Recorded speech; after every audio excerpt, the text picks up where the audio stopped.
3-Minute Modernist.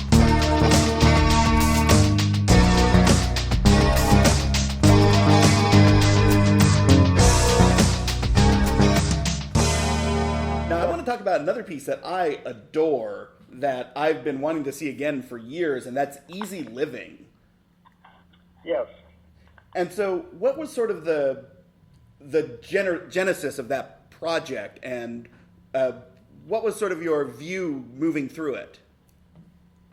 Well, Ant Farm ended in 1978, and I had to try and figure out what to do. And I thought that teaching might offer a similar collaborative environment. In some ways it did, in some ways it didn't. But I was sort of committed to the collaborative practice. And I had a friend, Mickey McGowan, who is a huge collector of toys and ephemeral things, all things sort of Americana, particularly from the 50s, 40s, 60s. He's also a huge record collector, which has managed to support his retirement. But so we did this collaboration, and it turned out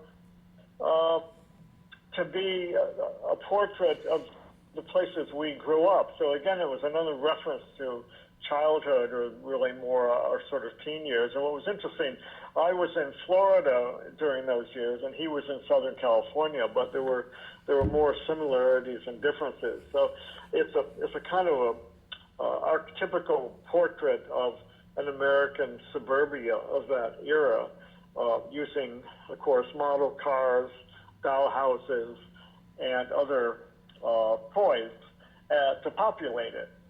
And I think by having much of a theoretical discussion, we arrived at the idea that there was a tension between trying to make it as realistic as possible, given the constraints of the objects we were using, how to get them to animate.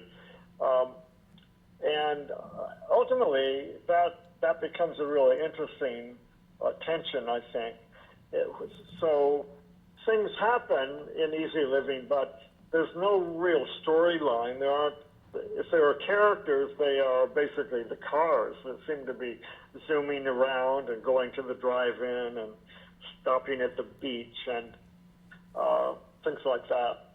So it's let's see, it was originally 18 minutes. I think there's a trimmed version out there as well. And but we could shoot on video, so we could, we had the camera, the live feed of the camera that would help us to construct the scene. And it's all done one scene at a time, being built not on a tabletop, actually on the floor of Mickey's studio. We would build it, we would dress the set, and then we would shoot the scene, and we could modify it for different angles and things like that. Mm-hmm. And it does follow the conventions of cinema, the establishing shot, going to the close-up, and so forth, conventions of editing.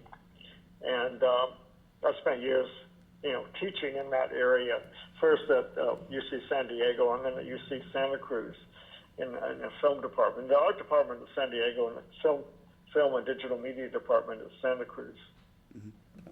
Yeah, I know one of my dream film programming ideas that I've always wanted to do is to open with The Life and Death of 9413, a Hollywood extra, then show Easy Living, and then show Superstar, the Karen Carpenter story.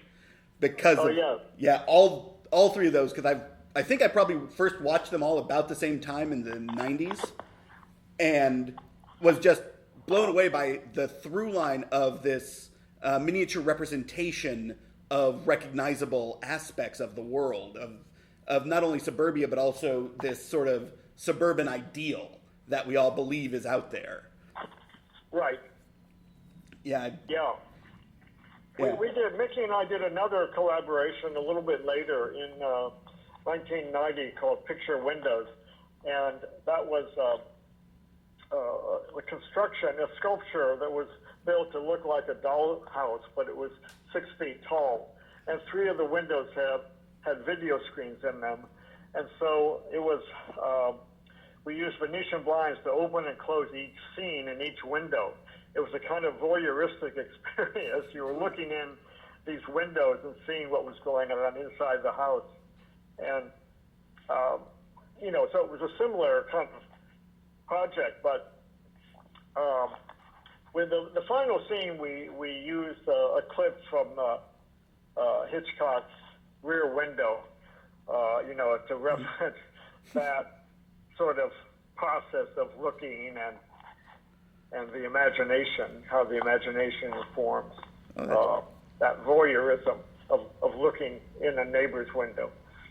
Oh yeah. Oh, that's great.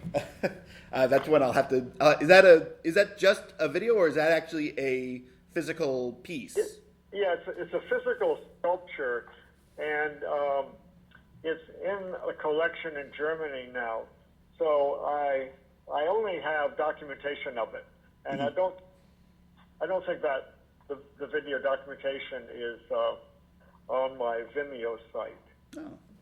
But I can refer you to probably a place to find it. Oh wow! Oh, that's excellent. Yeah, now I have to go to Germany to see that and Mud Muse when it returns, and so many other things that are there in this art world that I've fallen into again.